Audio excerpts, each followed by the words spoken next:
standards as to how to open up schools.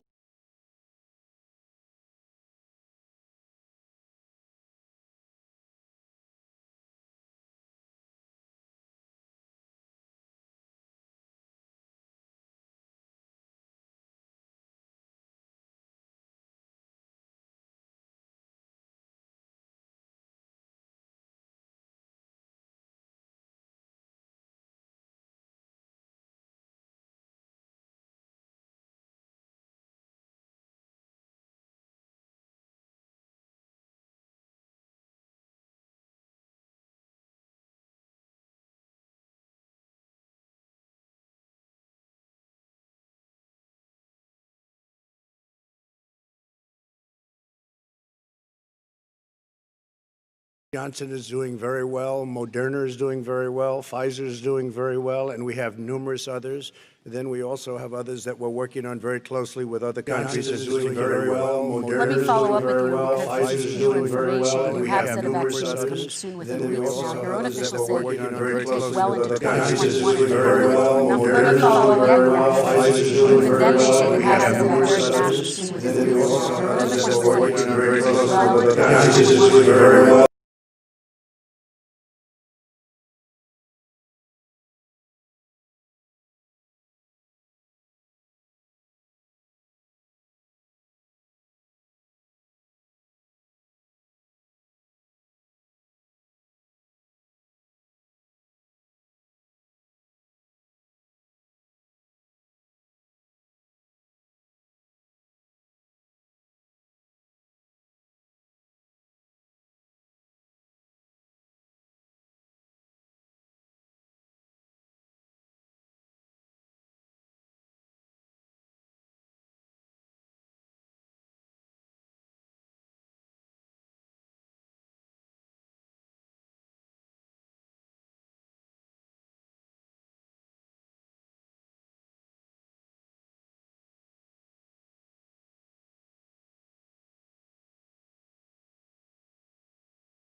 China was in January. Months later, he was saying I was xenophobic. I did it too soon. Now he's saying, "Oh, I should have, moved quicker."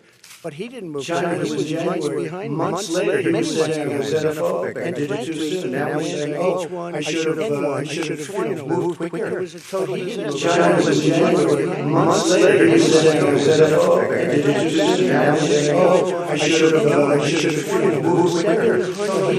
China was in January. Months later, he was saying I was xenophobic. I did it too soon. Now he's saying, "Oh, I should have, moved quicker." China was in January. Months later, he was saying I was xenophobic. I did it too soon. Now he's saying, "Oh, I should have, moved quicker." China was in January. Months later, he was saying I was xenophobic. I did it too soon. Now he's saying, "Oh, I should have, moved quicker." China was in January. Months later, he was saying I was xenophobic. I did it too soon. Now he's saying, "Oh, I should have, moved quicker." China was in January. Months later, he was saying I was xenophobic. I did it too soon. Now he's saying, "Oh, I should have, moved quicker." China was in January.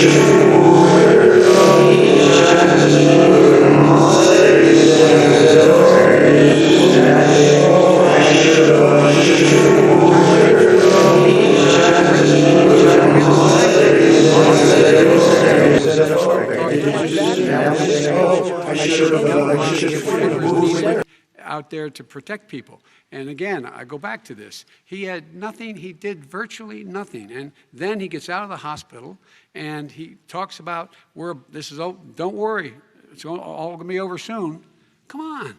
There's not another serious scientist in the world who thinks it's going to be over soon. President Trump, your reaction? I say over soon. I say we're learning to live with it. We have no choice. We can't lock ourselves up in a basement like Joe does. He has the ability to lock himself up. I don't know. He's obviously made a lot of money someplace, but he has this thing about living in a basement. People can't do that. By the way, I, as the president, couldn't do that. I'd love to put myself in the basement or in a beautiful room in the White House and go away for a year and a half until it disappears.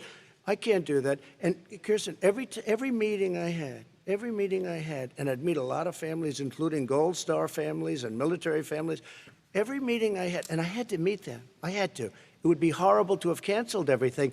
I said, you know, this is dangerous, and you catch it. And, you know, I caught it. I learned a lot. Great doctors, great hospitals, and now I recovered. 99.9 of young people recover. 99% of people recover. We have to recover. We can't close up our nation. We have to open our school, and we can't close up our nation, or you're not going to have a nation. And of course, the CDC has said young people can get sick with COVID-19 and can pass it. Vice President Biden, I want to talk broadly about strategy, though. Can I respond to that? 30 seconds, please, and then I have a seconds. question. No, number one, he says that we're learning to live with it. People are learning to die with it. You folks home will have an empty chair at the kitchen table this morning. That man or wife going to bed tonight and reaching over to try to touch their, out of habit, where their wife or husband was, is gone. Learning to live with it. Come on. We're dying with it because he has never said, you said it's dangerous. When's the last time? Is it really dangerous still? Are we dangerous? You tell the people it's dangerous now? What should they do about the danger? And you say, I take no responsibility. Let me talk about your two. Excuse me, I take full responsibility. It's not my fault that he came here. It's China's fault. And you know what? It's not Joe's fault that he came here either. It's China's fault. They kept it from going into the rest of China for the most part, but they didn't keep it from coming out to the world, including Europe and ourselves. Vice President Biden. The fact is that when we knew it was coming, when it hit, what happened? What did the president say? He said, don't worry, it's going to go away. Be gone by Easter. Don't worry. The warm weather. Don't worry. Maybe inject bleach. He said he was kidding when he said that, but a lot of people thought it was serious. A whole range of things the president has said. Even today, he thinks we are in control. We're about to lose 200,000 more people. President Trump. Look, perhaps just to finish this, I was kidding on that, but just to finish this, when I closed, he said I shouldn't have closed. And that went on for months. Nancy Pelosi said the same thing. She was dancing on the streets in Chinatown in San Francisco. But when I closed, he said, this is a terrible thing, you're xenophobic. I think he called me racist even, and because I was closing it to China. Now he says I should have closed it earlier. It just, Joe, it doesn't work. I didn't say either of those things. You certainly did. You certainly did. I talked about a xenophobia in a different context. It wasn't about closing the border to Chinese coming to the United States. All right, I want to talk about both of your different strategies to handling He thought this. I shouldn't have closed the border. Well, that's obvious. Do you want to respond to that quickly, Vice President No. Biden? Okay. Let's talk about your different strategies toward dealing with this. Mr. Vice President, you suggested you would support new shutdowns if scientists recommended it. What do you say to Americans who are fearful that the cost of shutdowns, the impact on the economy, the higher rates of hunger, depression, domestic and substance abuse outweighs the risk of exposure to the virus? What I would say is I'm going to shut down the virus, not the country. It's his ineptitude that caused the country to have to shut down in large part. Why businesses have gone under, why schools are closed, why so many people have lost their living, and why they're concerned. Those other concerns are real. That's why he should have been, instead of in a sand trap in his golf course, he should have been negotiating with Nancy Pelosi and the rest of the Democrats and Republicans about what to do about the acts they were passing for billions of dollars to make sure people had the capacity. But you haven't ruled out more shutdowns.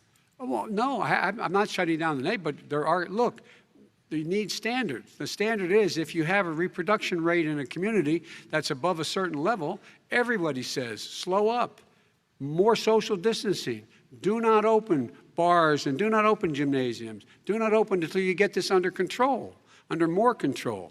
But when you do open, give the people the capacity to be able to open and have the capacity to do it safely. For example, schools. Schools, they need a lot of money to open. They need to deal with ventilation systems. They need to deal with smaller classes, more teachers, more pods. And he's refused to support that money, or at least up to now. Let's talk about schools. President Trump, I think we have to respond, if I might. Please, and then I have a follow-up. Thank you, and I appreciate that. Look, all he does is talk about shutdowns, but forget about him. His Democrat governors, Cuomo in New York, you look at what's going on in California, you look at Pennsylvania, North Carolina, Democrats all, they're shut down so tight, and they're dying. They're dying. And he supports all these people. All he talks about is shutdowns. No, we're not going to shut down, and we have to open our schools. And it's like, as an example, I have a young son. He also tested positive. By the time I spoke to the doctor the second time, he was fine. It just went away.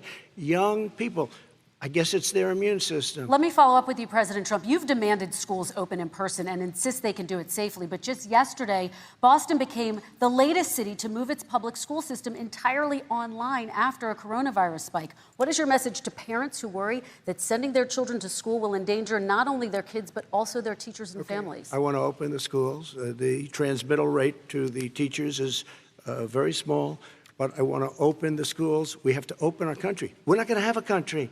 You can't do this. We can't keep this country closed. This is a massive country with a massive economy. People are losing their jobs. They're committing suicide. There's depression, alcohol, drugs at a level that nobody's ever seen before.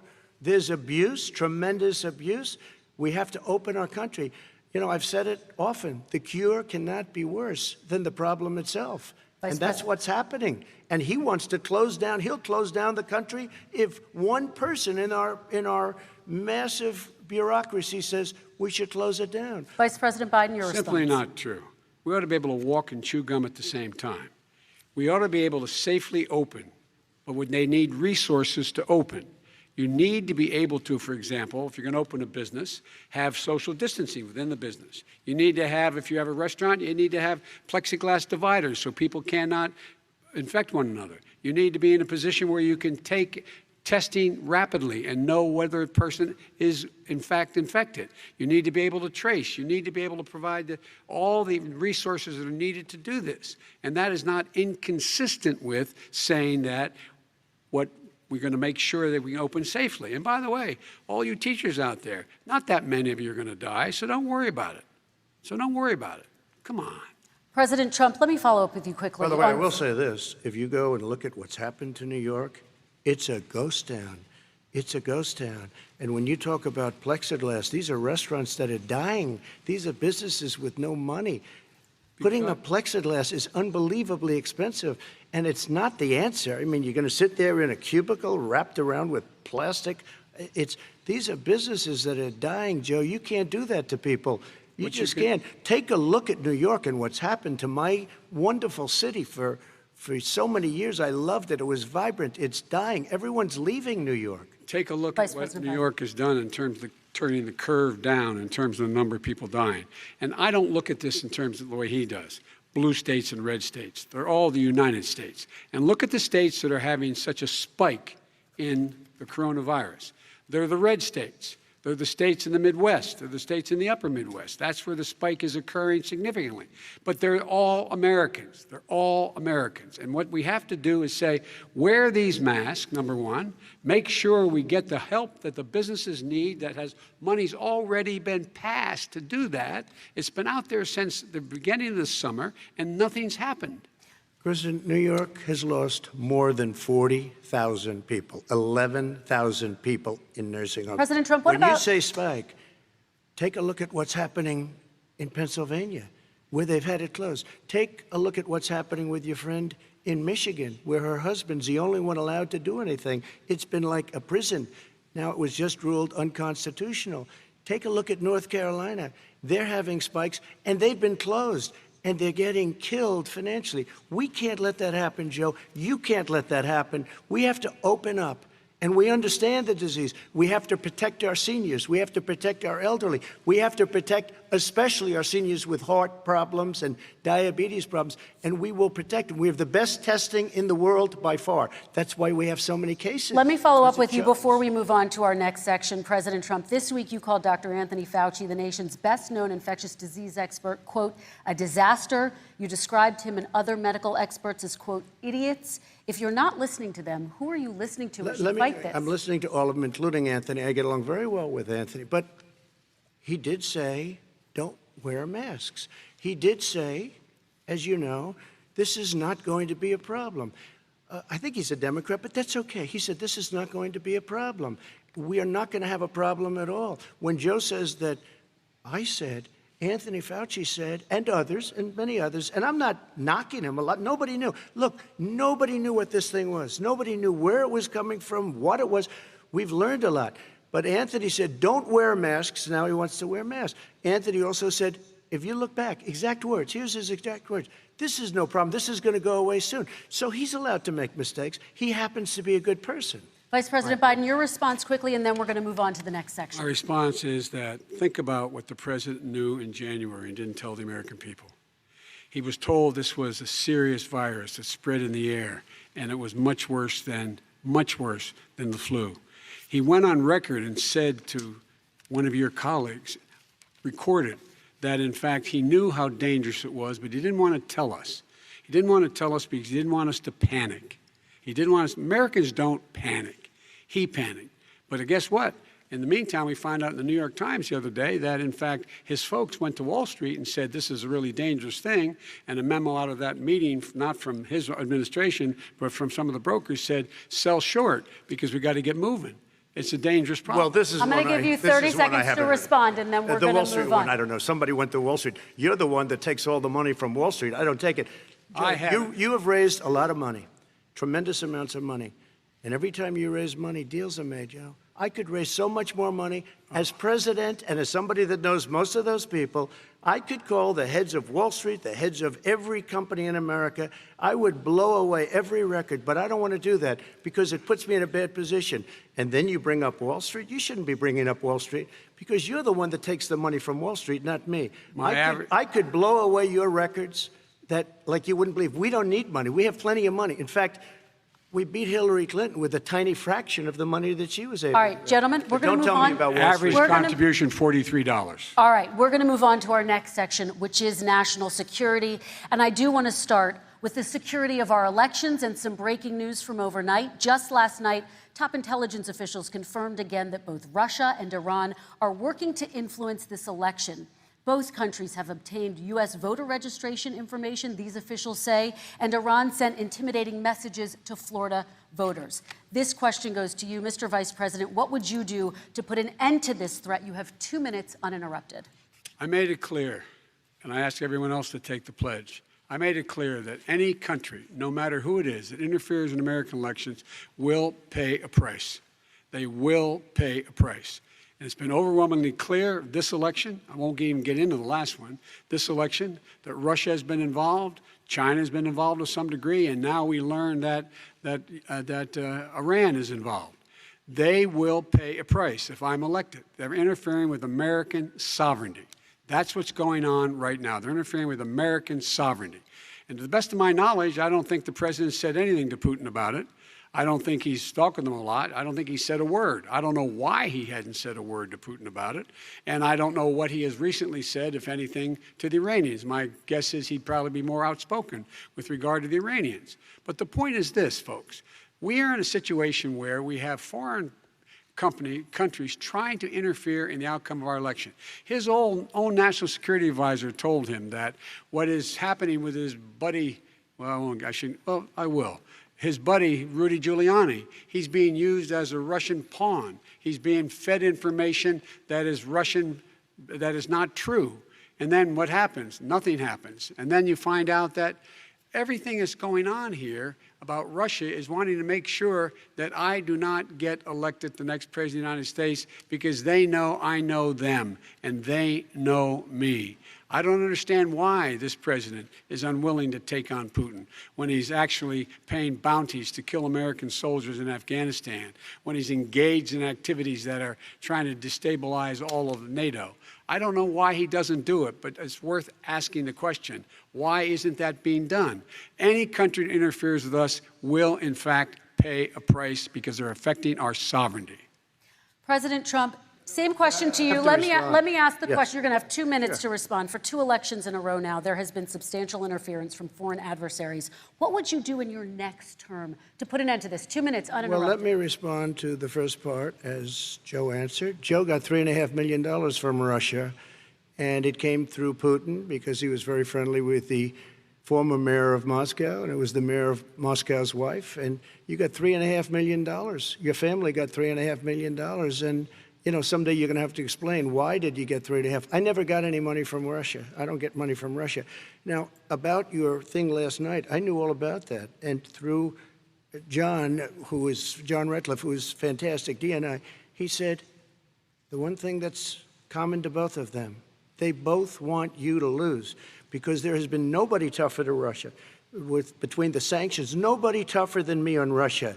Between the sanctions, between all of what I've done with NATO, I've got the NATO countries to put up an extra $130 billion, going to $420 billion a year. That's to guard against Russia. I sold, while he was selling pillows and sheets, I sold tank busters to Ukraine. There has been nobody tougher on Russia than Donald Trump. And I'll tell you, they were so bad. They took over the submarine port. You remember that very well. During your term, during you and Barack Obama, they took over a big part of what should have been Ukraine. You handed it to them, but you were getting a lot of money from Russia. They were paying you a lot of money, and they probably still are. But now, with what came out today, it's even worse. All of the emails, the horrible emails of the kind of money that you were raking in, you and your family. And Joe, you were vice president when some of this was happening, and it should have never happened. And I think you owe an explanation to the American people. Why is it? Somebody just had a news conference a little while ago who was essentially supposed to work with you and your family, but what he said was damning. And regardless of me, I think you have to clean it up and talk to the American people. Maybe you can do it right now. Vice President Biden, you may respond. 30 seconds. Here. And then I do want to follow up on the election security. I have not taken a penny from any foreign source ever in my life. We learned that this president paid 50 times the tax in China, has a secret bank account with China, does business in China, and in fact is talking about me taking money.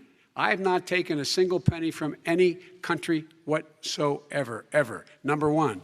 Number two, this is a president, I have released all of my tax returns, 22 years. Go look at them. 22 years of my tax return. You have not released a single solitary year of your tax return. What are you hiding? Why are you unwilling? The foreign countries are paying you a lot. Russia's paying you a lot. China's paying you a lot. And your hotels and all your businesses all around the country, all around the world. And China's building a new road to a new a golf course you have overseas. So what's going on here? Why don't release your tax return or stop talking about corruption? President Trump, your response. First of all, I called my accountants under audit. I'm going to release them as soon as we can. I want to do it, and it'll show how successful, how great this company is. But much more importantly than that, people were saying $750. I asked them a week ago, I said, what did I pay? They said, sir, you prepaid tens of millions of dollars. I prepaid my tax. Tens over the last number of years.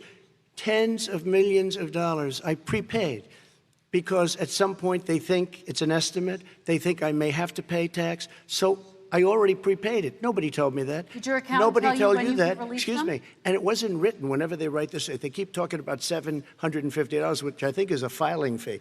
But let me just tell you, I prepaid millions and millions of dollars in taxes. Number one. Number two, I don't make money from China. You do. I don't make money from Ukraine. You do. I don't make money from Russia. You made $3.5 million, Joe, and your son gave you. They even have a statement that we have to give 10% to the big man. You're the big man, I think. I don't know. Maybe you're not, but you're the big man, I think. Your son said we have to give 10% to the big man. Joe, what's that all about? It's terrible. All right, gentlemen, I want to ask you both some questions about all of this, but I'm going to let you both respond very quickly. You just said you spoke to your accountant about potentially releasing your taxes. Did he tell you when you can release them? Do you have a deadline for when you're going to release them to the American people? I get treated worse than the Tea Party got treated because I have a lot of people in there deep down in the IRS. They treat me horribly. We made a deal. It was all settled until I decide to run for president. I get treated very badly by the IRS, very unfairly. But we had a deal all done.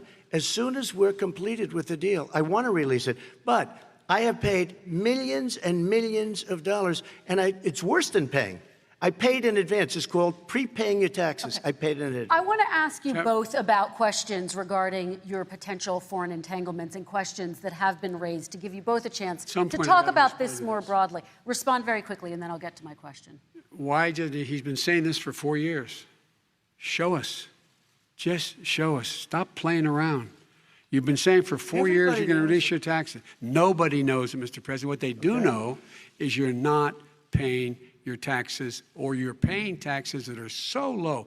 When last time he said what he paid, he said, I only pay that little because I'm smart. I know how to game the system. Come on, folks. Very quickly, President Trump, and then I want to get to two questions to both of you on this. I was put through a phony witch hunt for 3 years. It started before I even got elected. They spied on my campaign. No president should ever have to go through what I went through. Let me just say this. Mueller and 18 angry Democrats and FBI agents all over the place spent $48 million. They went through everything I had, including my tax returns, and they found absolutely no collusion and nothing wrong. $48 million.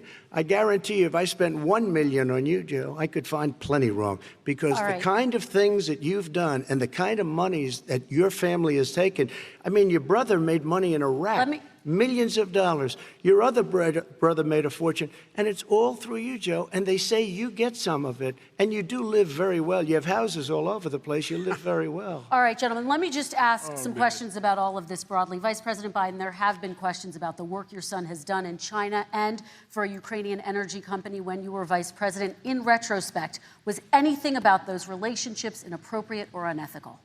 Nothing was unethical. Here's what the deal. With regard to Ukraine, we had this whole question about whether or not, because he was on the board, I later learned of a Burisma, a company, that somehow I had done something wrong. Yet every single solitary person, when he was going through his impeachment, testifying under oath who worked for him, said, I did my job impeccably.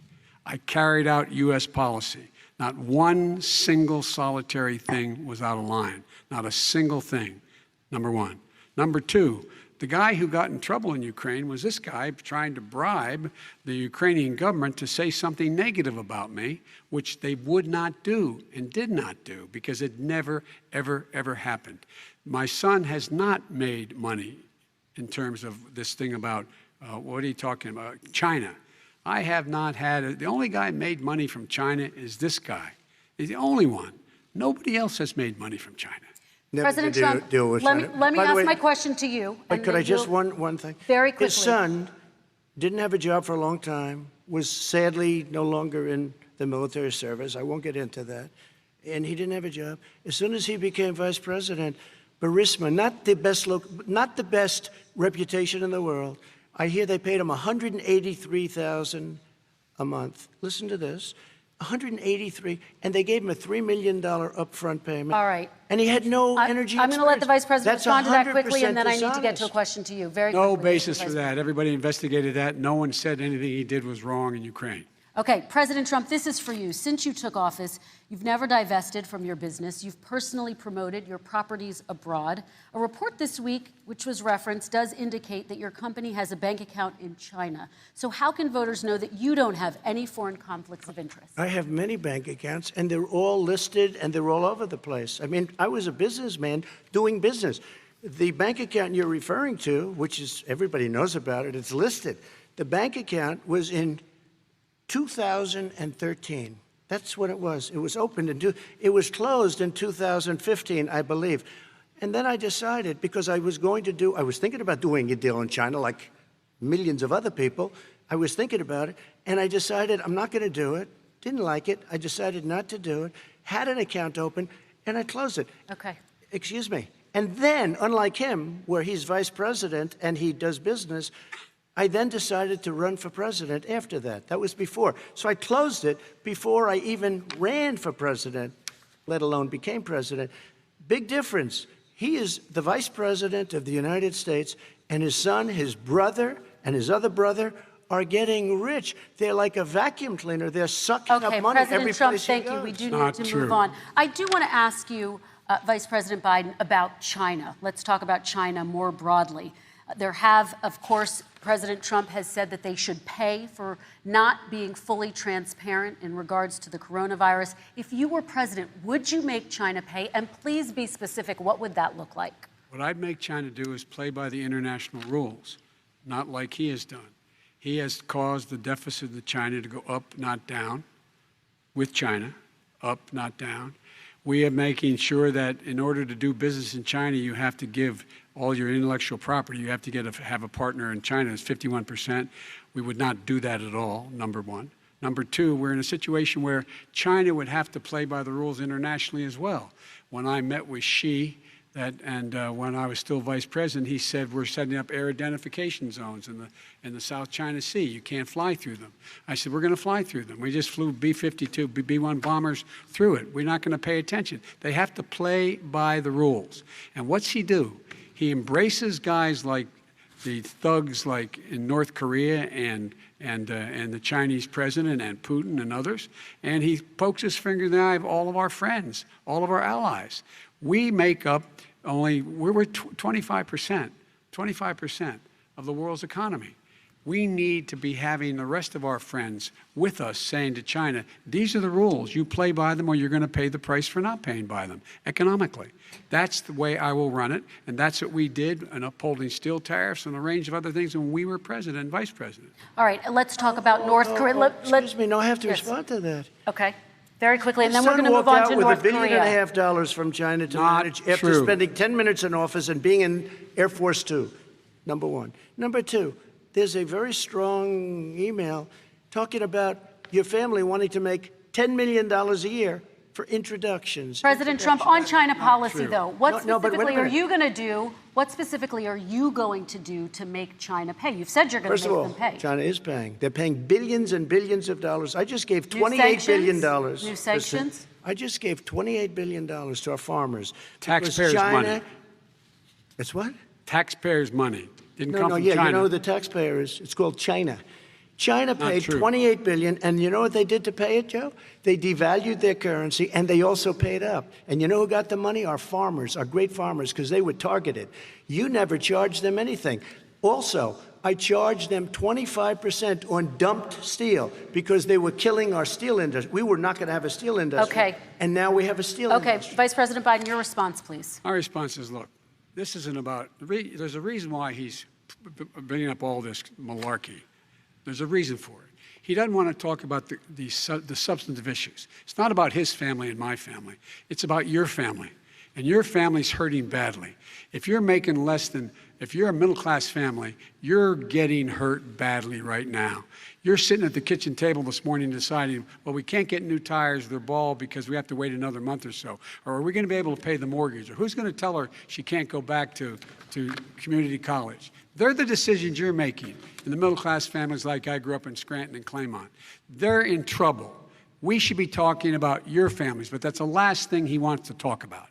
I want That is a to talk typical about statement. North Korea. Excuse me, just I do for want 1 to turn second, to please. 10 seconds, Mr. President. That's 10 a seconds. typical political statement. Let's get off this China thing, and then he looks, the family, around the table, everything. Just a typical politician when I see that. Let's talk about I'm not North a typical Korea now. politician. Okay, That's why I President got elected. Let's Get off the subject of China. Let's talk sitting around the table. All right. Come on, Joe, you can do better. We're going to talk about North Korea now. President Trump, you've met with North Korean leader Kim Jong-un 3 times. You've talked about your beautiful letters with him. You've touted the fact that there hasn't been a war or a long-range missile test. And yet North Korea recently rolled out its biggest ever intercontinental ballistic missile and continues to develop its nuclear arsenal. Do you see that as a betrayal of the relationship you forged? Just 30 seconds here because we need to get on to the next. So when I met with Barack Obama, we sat in the White House right at the beginning, had a great conversation. It was supposed to be 15 minutes, and it was well over an hour. He said the biggest problem we have with North Korea. He indicated we will be in a war with North Korea. Guess what? It would be a nuclear war, and he does have plenty of nuclear capability. In the meantime, I have a very good relationship with him. Different kind of a guy, but he probably thinks the same thing about me. We have a different kind of a relationship. We have a very good relationship, and there's no war. And you know, about 2 months ago, he broke into a certain area. They said, oh, there's going to be trouble. I said, no, they're not. Because he's not going to And do there's that. no And I war. was right. Look, And, you know, instead of being in a war 2 where months millions ago, of people, he Seoul, broke you know, is into a 25 certain miles area. away. They said, oh, there's going to be trouble. Millions They said, and "No, millions, they're not," 32 million because he's not people in gonna Seoul. do that. And Millions there's of no- people would be Okay. dead right now. President We Trump, don't have that's a war, 30 and seconds. I have a good Thank relationship. you. Vice President Biden, to you. North Korea conducted 4 nuclear tests under the Obama administration. Why do you think you would be able to rein in this persistent threat right Because now? I'd make it clear, which we were making clear to China, they had to be part of the deal. Because here's I made it clear, and as a spokesperson of the administration when I went to China, that they said, why are you moving your missile defense up so close? Why are you moving more forces here? Why are you continuing to do military maneuvers with South Korea? I said, because North Korea is a problem, and we're going to continue to do it so we can control them. We're going to make sure we can control them and make sure they cannot hurt us. And so if you want to do something about it, step up and help. If not, it's going to continue. What has he done? He's legitimized North Korea. He's talked about his good buddy, who's a thug, and he talks about how we're better off. And they have much more capable missiles, able to reach U.S. territory much more easily than ever did before. Let me follow up with you, Vice President Biden. You've said you wouldn't meet with Kim Jong-un without preconditions. Are there any conditions under which you would meet with him? On the condition that he would agree that he would be drawing down his nuclear capacity to get the Korean Peninsula should be nuclear-free zone. All right, let's move on to American families. Kristen, they tried Very to quickly, meet with 10 him. seconds, They President. tried to meet with him. He wouldn't do it. He didn't like Obama. He didn't like him. He wouldn't do it. Okay, I know gotta for give him a fact they chance to tried. respond to that He before we wouldn't move do on. it. You And know, that's I- okay. You know what? North Korea, we're not in a war. We have a good relationship. You know, people don't understand. Having a good President relationship Trump, with we have leaders to of move other on, 'cause countries we have is a lot a of good thing. We have a lot of questions to get Yes, to. not That's Your like response. saying we had a good relationship with Hitler before he, in fact, invaded Europe, the rest of Europe. Come on.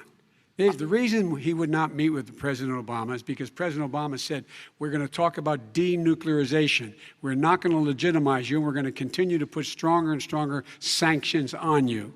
That's why he wouldn't meet with us. All right, And it let's didn't move happen. on. Let's Excuse move on me. and talk He about left American me a families. mess, Kristen. President Trump, okay, we do They need to move left on. me a mess. North Korea was a mess. We And need in to fact, move if on you so that remember we the can get first to all 2 or of our 3 other months, questions tonight, there was a President very Trump. dangerous period in my first 3 months before we sort of worked things out a little bit. Okay. There was a they left us a mess. And Obama would be, I think, the first to say it was the single biggest problem he thought that our country had. Okay, let's move on to American families and the economy. One of the issues that's most important to them is health care, as you both know. Today, there was a key vote on a new Supreme Court Justice, Amy Coney Barrett, and health care is at the center of her confirmation fight. Over 20 million Americans get their health insurance through the Affordable Care Act. It's headed to the Supreme Court, and your administration, Mr. President, is advocating for the court to overturn it.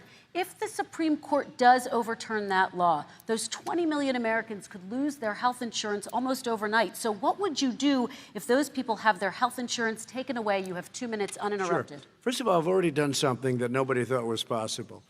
Through the legislature, I terminated the individual mandate.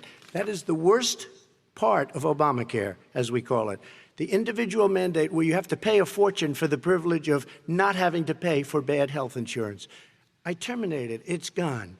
Now it's in court because Obamacare is no good. But then I made a decision. Run it as well as you can to my people, great people.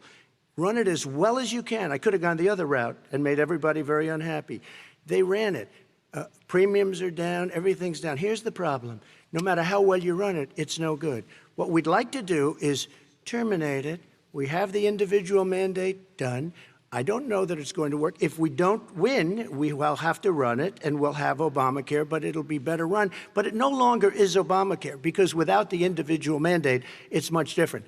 Pre-existing conditions will always stay. What I would like to do is a much better health care, much better, will always protect people with pre-existing. So I'd like to terminate Obamacare, come up with a brand new, beautiful health care. The Democrats will do it because there'll be tremendous pressure on them, and we might even have the House by that time, and I think we're going to win the House, okay? You'll see, but I think we're going to win the House.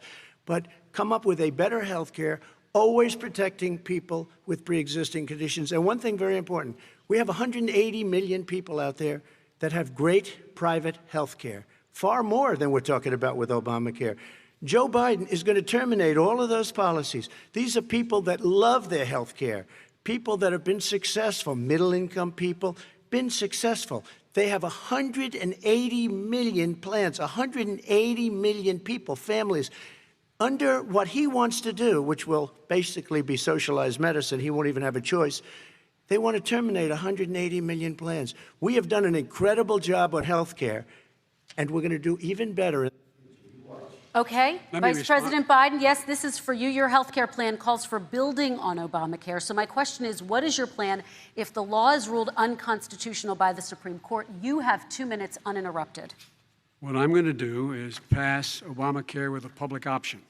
It'll become Biden care. The public option is an option that says that if you, in fact, do not have the wherewithal to be, if you qualify for Medicaid and you do not have the wherewithal in your state to get Medicaid, you automatically are enrolled, providing competition for insurance companies. That's what's going to happen. Secondly, we're going to make sure we reduce the premiums and reduce drug prices by making sure that there's competition that doesn't exist now by allowing the Medicare to negotiate drug prices with the insurance companies. Thirdly, the idea that I want to eliminate private insurance, the reason why I had such a fight with 20 candidates for the nomination was I support private insurance. That's why I didn't. Not one single person with private insurance would lose their insurance under my plan, nor did they under Obamacare. They did not lose their insurance unless they chose they wanted to go to something else. Lastly, we're going to make sure we're in a situation that we actually protect pre-existing. There's no way he can protect pre-existing conditions. None, zero. You can't do it in the ether. He's been talking about this for a long time. He's never come up with a plan. I guess we're going to get the pre-existing condition plan the same time we get the infrastructure plan that we've been waiting since 17, 18, 19, and 20. The fact, I still have a few more minutes. I know you're getting anxious. The fact is that he's already cost the American people, because of his terrible handling of the COVID virus and the economic spillover, 10 million people have lost their private insurance. And he wants to take away 22 million more people who have it under Obamacare, and over 110 million people with pre-existing conditions. And all the people from COVID are going to have pre-existing conditions. What are they going to do? I have a follow-up for you, Vice President Biden. It relates to something that President Trump said. He's accusing you of wanting socialized medicine. What do you say to people who have concerns that your health care plan, which includes a government insurance option, takes the country one step closer to a health care system run entirely by the government? What's your response to them? I say it's ridiculous. It's like saying that, the idea that the fact that there's a public option that people can choose, that makes it a socialist plan. Look, the difference between the president, I think health care is not a privilege, it's a right. Everyone should have the right to have affordable health care. And I am very proud of my plan. It's gotten endorsed by all the major labor unions, as well as a whole range of other people who, in fact, are concerned in the medical field. This is something that's going to save people's lives, and this is going to give some people an opportunity to have health care for their children. How many of you home are worried and rolling around in bed tonight wondering what in God's name you're going to do if you get sick because you've lost your home insurance, your health insurance your company's gone under? We have to provide health insurance for people at an affordable rate, and that's what I do. President Trump, Excuse me, he was your there response. for 47 years. He didn't do it. He was now there as vice president for 8 years, and it's not like it was 25 years ago. It was 3 3/4. It was just a little while ago, right? Less than 4 years ago. He didn't do anything. He didn't do it. He wants socialized medicine, and it's not that he wants it. His vice president, she is more liberal than Bernie Sanders and wants it even more. Bernie Sanders wants it. The Democrats want it. You're going to have socialized medicine, just like he went with fracking. We're not going to have fracking. We're going to stop fracking. We're going to stop fracking. Then he goes to Pennsylvania after he gets a nomination, where he got very lucky to get it. And he goes to Pennsylvania and he says, oh, we're going to have fracking. And you never ask that question. And by the way, so far, I respect very much the way you're handling this, I have to say. By the way. But somebody should ask the question. You can ask he goes for a year. There will be no fracking. There will be no petroleum. We have a number of topics we're going to get to. That's a big question. We're going to get to. It's the same thing with socialized medicine. I have to respond. Vice President, your response, please. My response is people deserve to have affordable health care, period. Period, period, period. And the Biden care proposal will, in fact, provide for that affordable health care, lower premiums. What we're going to do is going to cost some money. It's going to cost over $750 billion over 10 years to do it.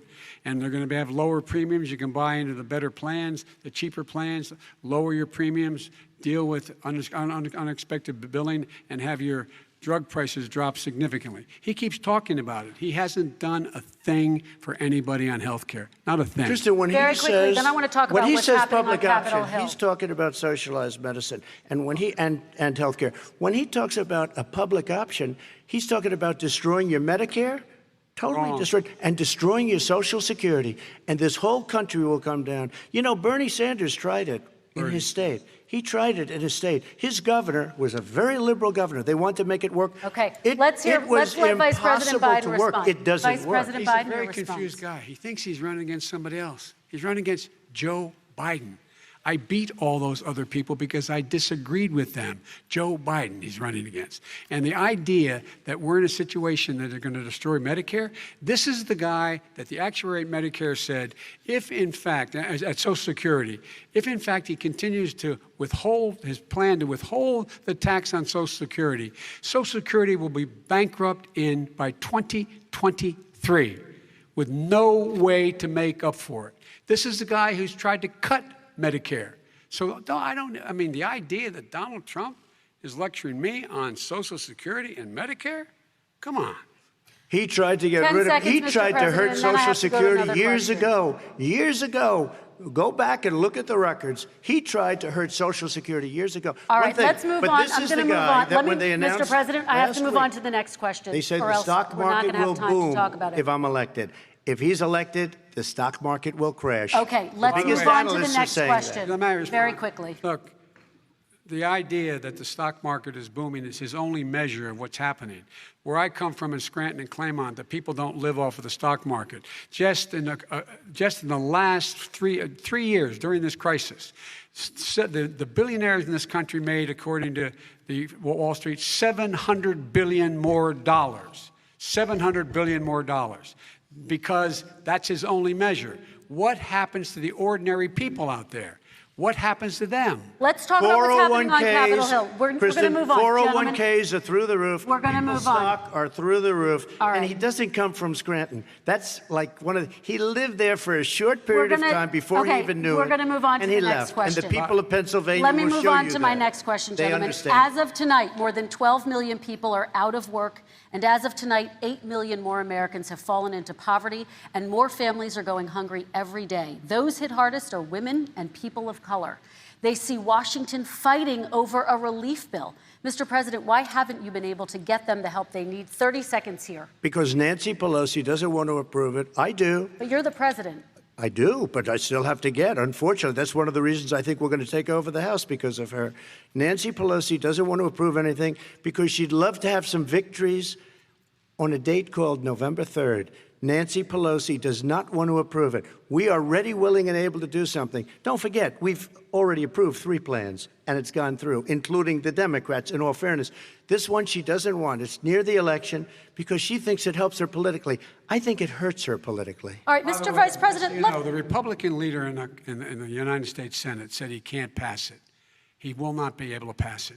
He does not have Republican votes. Why isn't he talking to his Republican friends? let me follow up with you, Vice President we made a Biden, deal, the because Republicans let me will ask pass Vice it. President Biden a question. You are the leader of the Democratic Party. Why have you not pushed the Democrats to get a deal for the American people? Well, I have, and they have pushed it. Look, they passed this act all the way back in the beginning of the summer. This is like it's not new. It's been out there. This HEROES Act has been sitting there. And look at what's happening. When I was in charge of the Recovery Act with $800 billion, I was able to get $145 billion to local communities that have to balance their budgets and states that have to balance their budgets, so then have to fire firefighters, teachers, first responders, law enforcement officers, so they could keep their cities and counties running. He will not support that. They have not done a thing for them. And Mitch McConnell said, let them go bankrupt. Let them go bankrupt. Come on. What's the matter with these guys? The bill that was passed in the House was a bailout of badly run, high-crime, Democrat, all run by Democrats, cities and states. It was a way of getting a lot of money, billions and billions of dollars to these states. It was also a way of getting a lot of money from our people's pockets to people that come into our country illegally. We were going to take care of everything for them. And what that does, and I'd love to do that, I'd love to help them, but what that does, everybody all over the world will start pouring into our country. We can't do it.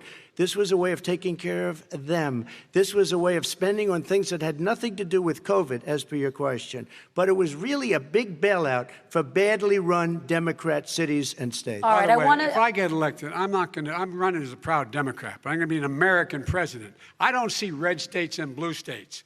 What I see is American, United States. And folks, every single state out there finds themselves in trouble. They're going to start laying off, whether they're red or blue, cops, firefighters, first responders, teachers, because they have to balance their budget. And the founders were smart. They allowed the federal government to deficit spend to compensate for the United States of America. I want to talk about the minimum wage, gentlemen. Mr. Vice President, we are talking a lot about struggling small businesses and business owners these days.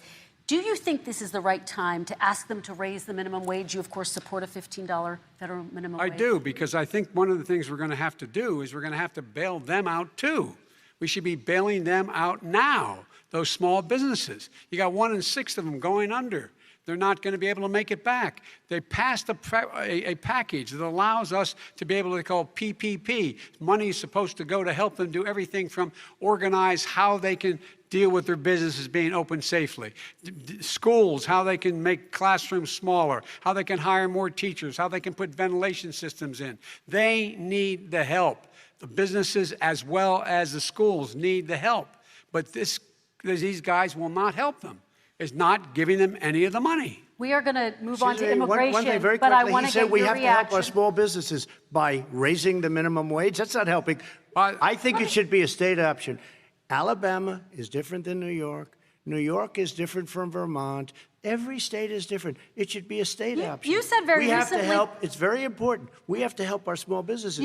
How are you helping your small businesses when you're forcing wages? What's going to happen, and what's been proven to happen, is when you do that, these small businesses fire many of their employees. You said very recently you would by the way. consider raising the federal minimum wage to $15 an hour. You said recently you would consider raising the federal minimum wage to $15 an hour. Is that still the case? And I would consider it to an extent, but in a what I second really like, administration? in a second administration, but not to a level that's going to put all these businesses out of business. It should be a state option. Look, I've lived in different places. I know different places. They're all different. Some places, $15 is not so bad.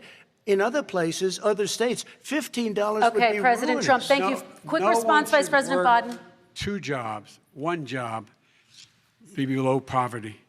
People are making $6, $7, $8 an hour. These first responders, we all clap for as they come down the street because they've allowed us to make it. What's happening?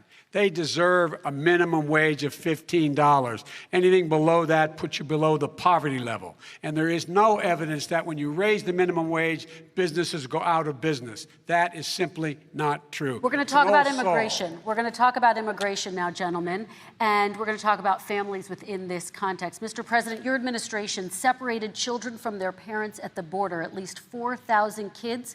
You've since reversed your zero-tolerance policy, but the United States can't locate the parents of more than 500 children. So how will these families ever be reunited? Children are brought here by coyotes and lots of bad people, cartels, and they're brought here, and they used to use them to get into our country. We now have as strong a border as we've ever had. We're over 400 miles of brand new wall. You see the numbers, and we let people in, but they have to come in legally, and they come in through merit. But how will you reunite these kids with their families, Let me just tell you, Mr. President? they built cages. You know, they used to say, I built the cages, and then they had a picture in a certain newspaper, and it was a picture of these horrible cages, and they said, look at these cages. President Trump built them, and then it was determined they were built in 2014. That was him. Do you have a plan to reunite the kids? Yes, we're working on it we're trying very hard. But a lot of these kids come out without the parents. They come over through cartels and through coyotes and through gangs. Vice President Biden, let me bring you into this conversation. Quick response and then another question to you. These 500-plus kids came with parents. They separated them at the border to make it a disincentive to come to begin with. Real tough. We're really strong. And guess what? They cannot, it's not coyotes didn't bring them over. Their parents were with them. They got separated from their parents. And it makes us a laughing stock and violates every notion of who we are as a nation. Let me ask you a follow-up Kristen, question. they did it. We changed the policy. Your response they to that? They did it. We changed. did not They built the separate cages. they- Who built the cages, Joe? Let's talk about what Who we're built the talking about. cages, Let's Joe? talk about what we're talking about. What happened? Parents were ripped, their kids were ripped from their arms and separated. And now they cannot find over 500 of sets of those parents, and those kids are alone. Nowhere to go. Nowhere to go. It's criminal. It's criminal. Let me ask Kristen, you I about will say this. immigration. They 10 went down. seconds, We and then brought I need to ask reporters, you. everything. They are so well taken care of. They're in facilities that were so clean. But some and of have them gotten haven't been such reunited But with their just ask families. one question.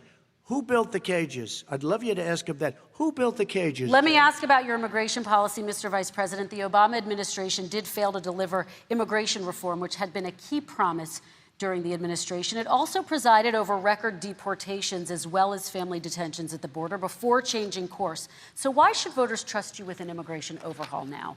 Because it made a mistake. It took too long to get it right. It took too long to get it right. I'll be president of the United States, not vice president of the United States. And the fact is, I've made it very clear. Within 100 days, I'm going to send to the United States Congress a pathway to citizenship for over 11 million undocumented people. And all of those so-called dreamers, those DACA kids, they're going to be immediately certified again to be able to stay in this country and put on a path to citizenship. The idea that they are being sent home by this guy, and they want to do that, is they've gone to a country they've never seen before.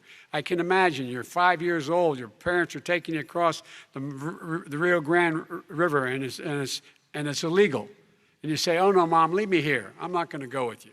They've been here. Many of them are model citizens. Over 20,000 of them are first responders out there taking care of people during this crisis. We owe them. We owe them.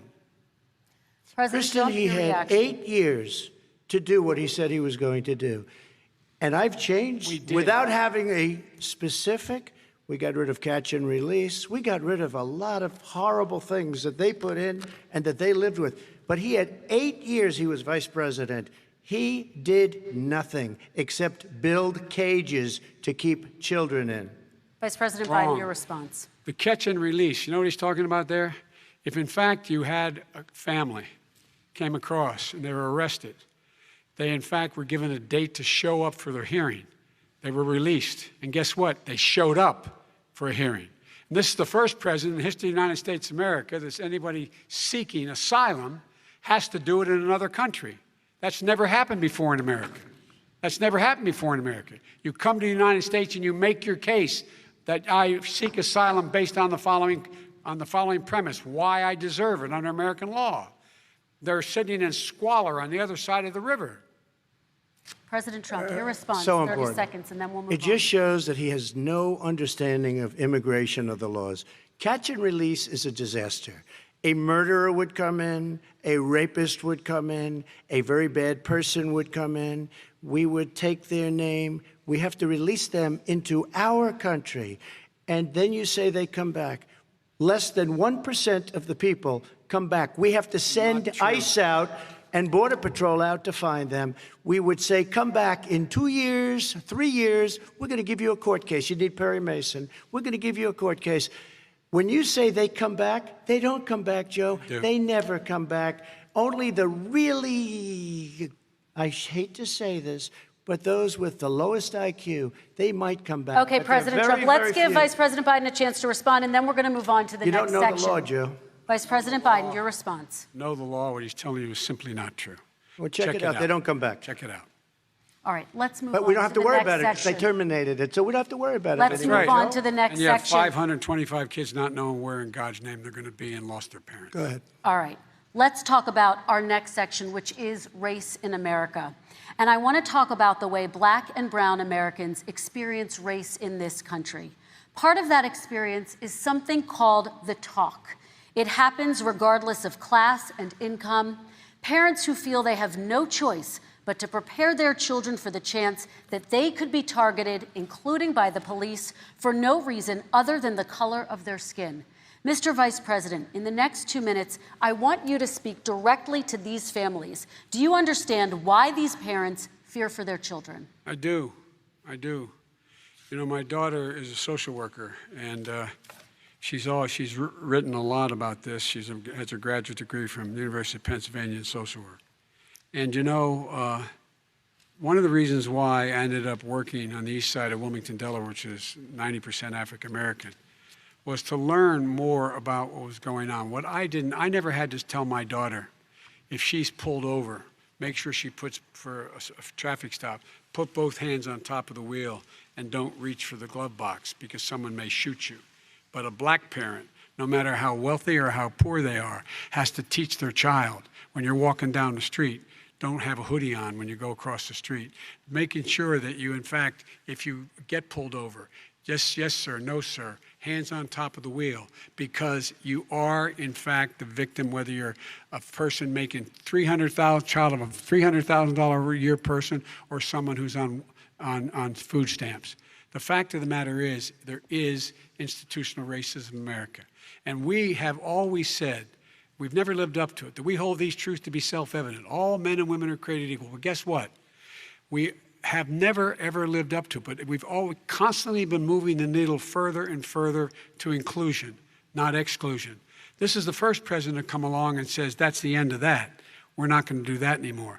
We have to provide for economic opportunity, better education, better health care, better access to schooling, better access to opportunity to borrow money to start businesses. All the things we can do, and I've laid out a clear plan as to how to do those things, just to give people a shot. It's about accumulating the ability to have wealth as well as it is to be free from violence.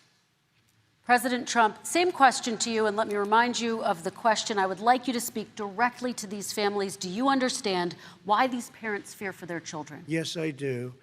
And again, he's been in government 47 years. He never did a thing except in 1994 when he did such harm to the black community. And they were called, and he called them super predators. And he said that. He said it, super predators. And they have never lived that down. 1994, your crime bill, the super predators. Nobody has done more for the black community than Donald Trump. And if you look, with the exception of Abraham Lincoln, possible exception, but the exception of Abraham Lincoln, nobody has done what I've done. Criminal justice reform, Obama and Joe didn't do it. I don't even think they tried because they had no chance at doing it. They might have wanted to do it, but if you had to see the arms I had to twist to get that done, it was not a pretty picture, and everybody knows it, including some very liberal people that cried in my office. They cried in the Oval Office. 2 weeks later, they're out saying, gee, we have to defeat him. Criminal justice reform, prison reform, opportunity zones with Tim Scott, a great senator from South Carolina. He came in with this incredible idea for opportunity zones. It's one of the most successful programs. People don't talk about it. Tremendous investment is being made. Biggest beneficiary, the black and Hispanic communities, and then historically black colleges and universities. After 3 years of coming to the office, I love some of those guys. They were great. They came into the office and they said, I said, what are you doing? After 3 years, I said, why do you keep coming back? Because we have no funding. I said, you don't have to come back every year. We have to come back because President Obama would never give them long-term funding, and I did. 10-year long-term funding, and I gave them more money than they asked for because they said, I think you need more. And I said, the only bad part about this is I may never see you again because I got very friendly with them, and they like me and I like them. But I saved historically black colleges and universities. Okay, and we're going to talk about both of your records, but your response to that, Vice President? My response to that is I never, ever said what he accused me of saying. The fact of the matter is, in 2000, though, after the crime bill had been in the law for a while, this is a guy who said, the problem with the crime bill, there's not enough people in jail. There's not enough people in jail. And go on my website, get the quote, the date when he said it. Not enough people. He talked about marauding gangs, young gangs, and the people who were going to maraud our cities. This is a guy who in the Central Park five innocent black kids, he continued to push for making sure that they got the death penalty. None of them were guilty of the crimes they were suggested. Look, and talk about granted, he did in fact let 20 people, he commuted 20 people's sentences, We commuted over 1,000 people's sentences. Over 1,000. The very law he's talking about is a law that, in fact, initiated by Barack Obama. And secondly, we're in a situation here where the federal prison system was reduced by 38,000 people under our administration. And one of these things we should be doing, there should be no minimum mandatories in the law. That's why I'm offering $20 billion to states to change their state laws to eliminate minimum mandatories and set up drug courts. No one should be going to jail because they have a drug problem. They should be going to rehabilitation, not to jail. We should fundamentally change the system, and that's what I'm going to do. But why didn't he do it 4 years ago? Why didn't you do that 4 years ago, even less than that? Why didn't you do it? You were vice president. You keep talking about all these things you're going to do, and you're going to do this. But you were there just a short time ago, and you guys did nothing. We did. You know, Joe, I ran because of you. I ran because of Barack Obama, because you did a poor job. If I thought you did a good job, I would have never run. I would have never run. I ran because of you. I'm looking at you now. You're a politician. I ran because of you. All right, Vice President Biden, your response to that, and then I do have some questions for both of you. Well, I tell you what, I hope he does look at me, because what's happening here is, you know who I am, you know who he is, you know his character, you know my character, you know our reputations for honor and telling the truth. I am anxious to have this race. I am anxious to see this take place. The character of the country is on the ballot. Our character is on the ballot. Look at us closely. Let me ask some follow-up. Please respond, and then we're going to have follow-up questions. If this stuff is true about Russia, Ukraine, China, other countries, Iraq, if this is true, then he's a corrupt politician. All right. So don't give me the stuff about how you're this innocent baby. Joe, they're calling you a corrupt politician. Nobody's President Trump, I want to stay on the issue of race. We're talking about the issue. Laptop from hell. President Trump, we're talking about race right now, and I do want to stay on the issue of race. President Trump, I have to respond to that. Please, because look, very quickly. there are 50 former national intelligence folks who said that what he's accusing me of is a Russian plant. They have said that this has all the five former heads of the CIA, both parties, say what he's saying is a bunch of garbage. Nobody believes it except his and his good friend Rudy Giuliani. You mean the laptop is now another Russia hoax? That's exactly what. Is this where you're exactly going? what. This is where he's going. The laptop is Russia, Gentlemen, Russia. I want to stay on the issue of race. You have to be kidding. Here we go again with Russia. We're going to continue on the issue of race. Mr. President, you've described the Black Lives Matter movement as a symbol of hate. You've shared a video of a man chanting white power to millions of your supporters. You've said that black professional athletes exercising their First Amendment rights should be fired. What do you say to Americans who say that kind of language from a president is contributing to a climate of hate and racial strife? Well, you have to understand, the first time I ever heard of Black Lives Matter, they were chanting pigs in a blanket, talking about police. Pigs, talking about our police. Pigs in a blanket, fry them like bacon. I said, that's a horrible thing. And they were marching down the street. And that was my first glimpse of Black Lives Matter. I thought it was a terrible thing. As far as my relationships with all people, I think I have great relationships with all people. I am the least racist person in this room. Well, what do you say to Americans who are concerned by that rhetoric? I don't know. I don't know what to say. I got criminal justice reform done and prison reform and opportunity zones. I took care of black colleges and universities. I don't know what to say. They can say anything. They can say anything.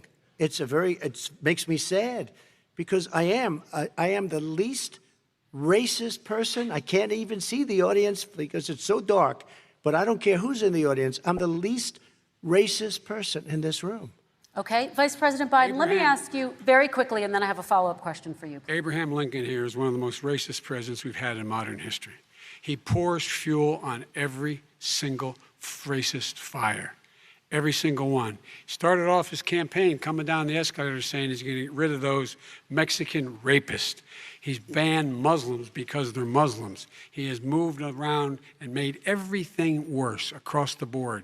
He says about the poor boys, last time we were on stage here, he said, I told them to stand down and stand ready. Come on.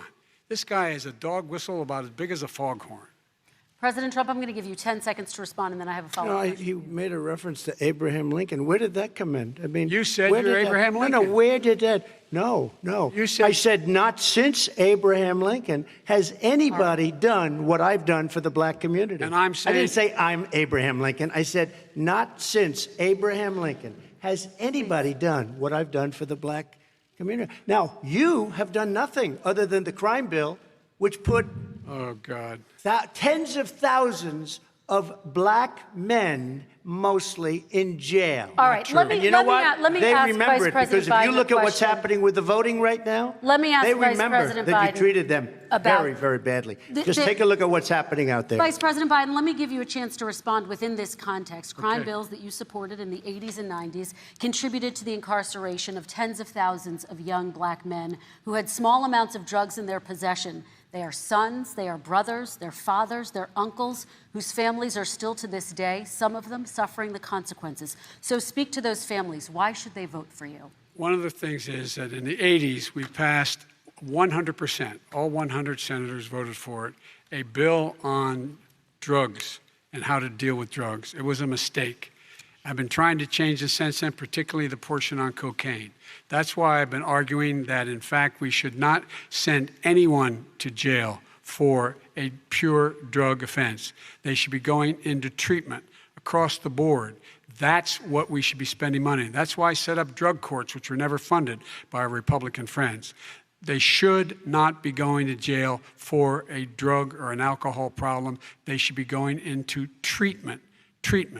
That's what we've been trying to do. That's what I'm going to get done, because I think maybe the American people have now seen that, in fact, it was a mistake to pass those laws relating to drug. But they were not in the crime bill. But Okay, why so- didn't he get it done? See, it's all talk, no action with these politicians. Why didn't he get it done? That's what I'm going to do when I become president. You were vice president along with Obama as your president, your leader, for 8 years. Why didn't you get it done? You had 8 years to get it done. Now you're saying you're going to get it done because you're all talk and no action, Jim. We got a Your lot of it response. done. We released didn't get 38,000. We anything got done. 38,000 prisoners left from the. You got nothing done. 38,000 prisoners were released from federal prison. There were over 1,000 people who were given clemency. In fact, we're the ones that put in the legislation saying we could look at pattern and practice of police departments and what they were doing, how they were conducting themselves. I could go on, but we began the process. We lost an election. That's why I'm running, to win back that election and change his terrible policy. I Quick just response, asked, and then we're I gonna just move asked on one to climate question. change. Why didn't you do it in the 8 years, a short time ago? Why didn't you do it? You just said, I'm going to do that, I'm going to do this. You put tens Because- of thousands of mostly black young men in prison. Now you're saying you're going to undo that. Why didn't you get it done? You had 8 years with Obama. You know why, Because- Joe? Because you're all talk and no action. All right, Vice President Because Biden, and then we're going to move on to the next section. We had a Republican Congress. That's the answer. Well, you Okay. got to talk them into it, Joe. All right. Sometimes you got to talk them into it. We're going to move on to our next section, Like I which did is with criminal climate justice change. reform. I had Okay. to talk Democrats into it. Gentlemen, You we're, did we're- what we we're running out of already done. time, so we got to get on to Okay. climate change, please. You both have very different visions on climate change. President Trump, you say that environmental regulations have hurt jobs in the energy sector. Vice President Biden, you have said you see addressing climate change as an opportunity to create new jobs. For each of you, how would you both combat climate change and support job growth at the same time? Starting with you, President Trump, you have 2 minutes uninterrupted. So we have the Trillion Trees program. We have so many different programs. I do love the environment, but what I want is the cleanest, crystal clear water, the cleanest air. We have the best, lowest number in carbon emissions, which is a big standard that I notice Obama goes with all the time. Not Joe. I haven't heard Joe use the term because I'm not sure he knows what it represents or means, but I have heard Obama use it. And we have the best carbon emission numbers that we've had in 35 years under this administration. We are working so well with industry, but here's what we can't do. Look at China, how filthy it is. Look at Russia. Look at India. It's filthy. The air is filthy. The Paris Accord, I took us out because we were going to have to spend trillions of dollars, and we were treated very unfairly. When they put us in there, they did us a great disservice. They were going to take away our businesses. I will not sacrifice tens of millions of jobs, thousands and thousands of companies because of the Paris Accord. It was so unfair. China doesn't kick in until 2030. Russia goes back to a low standard, and we kicked in right away. It would have destroyed our businesses. So, you ready? We have done an incredible job environmentally. We have the cleanest air, the cleanest water, and the best carbon emission standards that we've seen in many, many years. Vice President And we Biden. haven't destroyed our industries. Vice President Biden, 2 minutes to you, uninterrupted. Climate change and climate warming, the global warming, is an existential threat to humanity. We have a moral obligation to deal with it. And we're told by all the leading scientists in the world we don't have much time. We're going to pass the point of no return within the next 8 to 10 years. 4 more years of this man eliminating all the regulations that were put in by us to clean up the climate, to limit the limit of emissions, will put us in a position where we're going to be in real trouble. Here's where we have a great opportunity. I was able to get both all the environmental organizations as well as labor, the people worried about jobs, to support my climate plan. Because what it does, it will create millions of new good-paying jobs. We're going to invest in, for example, 50,000 charging stations on our highways so that we can own the electric car market of the future. In the meantime, China is doing that. We're going to be in a position where we're going to see to it that we're going to take 4 million existing buildings and 2 million existing homes and retrofit them so they don't leak as much energy, saving hundreds of millions of barrels of oil in the process and creating significant number of jobs. And by the way, the whole idea of what this is all going to do, it's going to create millions of jobs, and it's going to clean the environment. Our health and our jobs are at stake. That's what's happening. And what right now, by the way, Wall Street firms indicated that my plan will in fact create 18.6 million jobs, 7 million more than his. This is from Wall Street. And I'll create $1 trillion more in economic growth than his proposal does. Not on climate, just on the economy.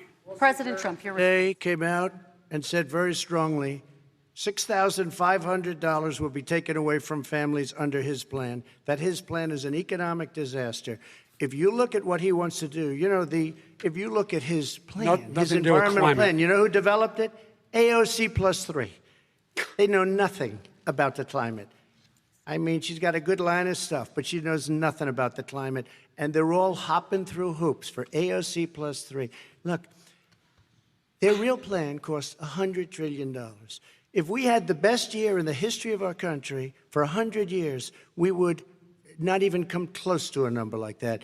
When he says buildings, they want to take buildings down because they want to make bigger windows into smaller windows. As far as they're concerned, if you had no window, it would be a lovely thing. This is the craziest plan that anybody has ever seen. And this wasn't done by smart people. This wasn't done by anybody. Frankly, I don't even know how it can be good politically. Right. They want to spend $100 trillion. That's their real number. He's trying to say it was 6. It's $100 trillion. They want to knock down buildings and build new buildings with little, tiny, small windows. I mean, and many other things. Okay. And many other things. Let me have the Vice President respond, and we're running out of time, and we have a lot more questions to get to. So let's hear from the Vice President. I have a number more questions. I don't know where he comes from. I don't know where he comes up with these numbers. Queens. $100 trillion. Give me a break. This plan was endorsed by every major environmental group and every labor group. Labor, because they know the future lies. The future lies in us being able to breathe, and they know there are good jobs in getting us there. And by the way, the fastest growing industry in America is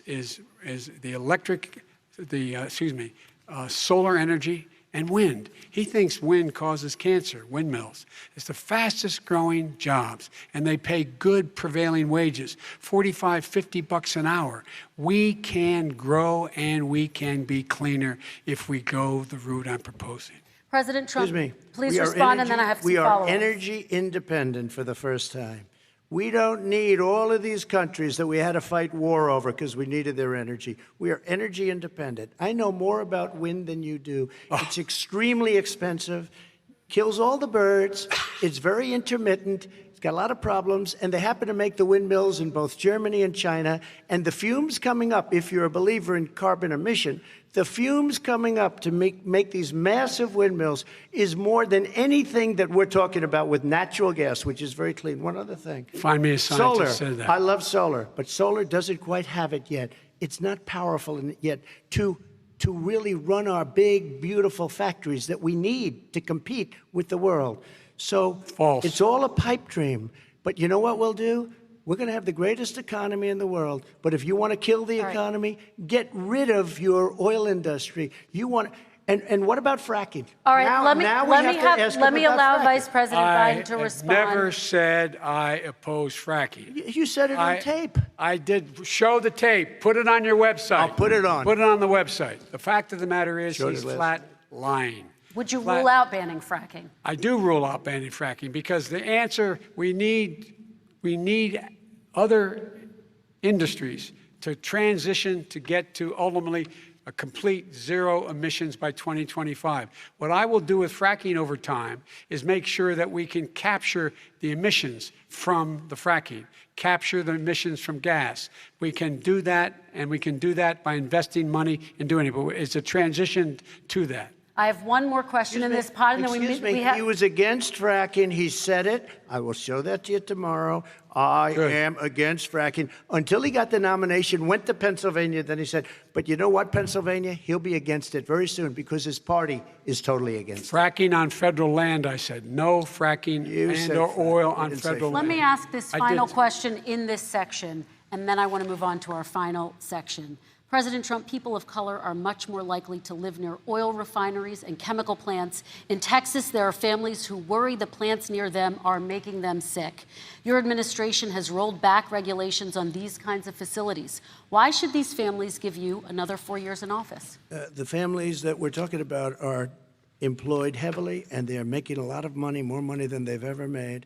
If you look at the kind of numbers that we produce for Hispanic, for Black, for Asian, it's 9 times greater, the percentage gain, than it was in 3 years, than it was under 8 years of the 2 of them, to put it nicely. 9 times more. Now, somebody lives, I have not heard the numbers or the statistics that you're saying, but they're making a tremendous amount of money economically. We saved it, and I saved it again a number of months ago when oil was crashing because of the pandemic. Okay. We saved it. We got, say what you want about relationship, we got Saudi Arabia, Mexico, and Russia to cut back, way back. We saved our oil industry, and now it's very vibrant again. All right. And everybody has very inexpensive gasoline. Remember Vice President Biden, your response, and then we're going to have a final question for both of you. My response is that those people live on what they call fence lines. He doesn't understand this. They live near chemical plants that, in fact, pollute, chemical plants and oil plants and refineries that pollute. I used to live near that when I was growing up in Claymont, Delaware. And there are more oil refineries in Marcus Hook and the Delaware River than there is any place, including in Houston at the time. When my mom get in the car and when there was first frost to drive me to school, turn in the windshield wiper, there'd be oil slick in the window. That's why so many people in my state were dying and getting cancer. The fact is, those frontline communities, it doesn't matter what you're paying them, it matters how you keep them safe. What do? And you impose restrictions on the pollutants coming out of those fence line communities. Okay, I have one final Would question. he close down the oil industry? It falls. Would you close down the falls- oil By industry? the way, I would transition from the oil industry, yes. Oh, I would that's transition. a big statement. It is a big statement. That's a big because statement. I would stop. Why would you do that? Because the oil industry pollutes significantly. I see. Here's the deal. But That's you a can't big do that. statement. Well, if you let me finish the statement, because it has to be replaced by renewable energy over time. Over time. And I'd stop giving to the oil industry, I'd stop giving them federal subsidies. He won't give federal subsidies to the gas, excuse me, to solar and wind. Yeah. Why are we giving it to oil industry? We actually do All give right. it to solar and wind. We And have that's one maybe the final biggest question. statement in terms of business. That's the biggest statement. Okay. Because We have basically one what he's final saying question, is he is Mr. going to President. destroy the oil industry. Will you remember that, Texas? Will you Okay. remember that, Pennsylvania, Oklahoma? Vice President Biden, let me give you 10 seconds to respond, and then Ohio. I have to get to the final question. Vice President Biden. He takes everything out of context, but the point is, look, we have to move toward a net zero emissions. The first place to do that by the year 2035 is in energy production, by 2050 totally. All right. One Is he gonna final get question China to to both do of it? you. No, we're finished with Is this. he We going have to to get move on China to to our do it? final question. We No, have to I'm move going on to to our rejoin final Paris question. Accord and make China abide by what they agreed to. All right, That'll this cost you is $1 about trillion. leadership, gentlemen. And this first question does go to you, President Trump. Imagine this is your inauguration day. What will you say in your address to Americans who did not vote for you? You'll each have 1 minute, starting with you, Mr. We have to make our country totally successful as it was prior to the plague coming in from China. Now we're rebuilding it, and we're doing record numbers, 11.4 million jobs in a short period of time, et cetera. But I will tell you, go back. Before the plague came in, just before, I was getting calls from people that were not normally people that would call me. They wanted to get together. We had the best black unemployment numbers in the history of our country. Hispanic, women, Asian, people with diplomas, with no diplomas, MIT graduates, #1 in the class. Everybody had the best numbers. And you know what? The other side wanted to get together. They wanted to unify. Success is going to bring us together. We are on the road to success. But I'm cutting taxes, and he wants to raise everybody's taxes, and he wants to put new regulations on everything. He will kill it. If he gets in, you will have a depression, the likes of which you've never seen. Your 401ks will go to hell, and it'll be a very, very sad day for this country. All right. Vice President Biden, same question to you. What will you say during your inaugural address to Americans who did not vote for you? I will say, I'm an American president. I represent all of you, whether you voted for me or against me. And I'm going to make sure that you're represented. I'm going to give you hope. We're going to move. We're going to choose science over fiction. We're going to choose hope over fear. We're going to choose to move forward because we have enormous opportunities to make things better. We can grow this economy. We can deal with the systemic racism. And at the same time, we can make sure that our economy is being run and moved and motivated by clean energy, creating millions of new jobs. And that's the fact. That's what we're going to do. And I'm going to say, as I said at the beginning, what is on the ballot here is the character of this country: decency, honor, respect, treating people with dignity, making sure that everyone has an even chance. And I'm going to make sure you get that. You haven't been getting it the last 4 years. All right. I want to thank you both for a very robust hour and a half, a fantastic debate. Really appreciate it. President Trump, former Vice President Joe Biden, thank you to Belmont University for hosting us tonight. And most importantly, thank you to those watching tonight. Election Day is November 3rd. Don't forget to vote. Thank you, everyone, and have a great night. Thank you.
And now it's time to hear from you and get your reaction to this final debate of 2020. We're going to put the numbers up on the screen if you want to dial in. 202 is the area code for all of our numbers, 748-8920 if you support President Trump. If you support Vice President Biden,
Good evening, ladies and gentlemen. If I could ask everyone to take their seat, please.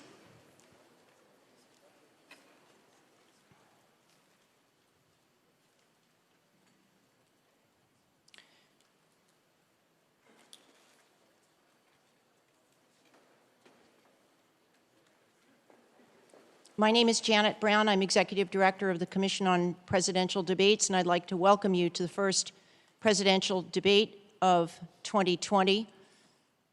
There are a lot of people who have made extraordinary contributions to making this evening possible. And in a few moments, you will hear from two of our co-chairs to start the appreciation to those who have helped. Our third co-chair, Dot Ridings, is in Louisville, Kentucky tonight. Her leadership in debates goes back to 1976 and includes the presidency of the League of Women Voters. The CPD is the beneficiary of 33 years' worth of people who have been willing to put their name on our work. To all of those former presidents and chancellors of debate sites, to former moderators, to members of our Debates International Network who have set their clocks to 3 a.m. tomorrow morning to tune in live, we thank you with all our hearts. In 1987, Paul Kirk and Frank Fahrenkopf co-founded the CPD. I'd like to introduce the co-chair, Frank Fahrenkopf, and his colleague are also our co-chair, Ken Wallach, to start this part of the program.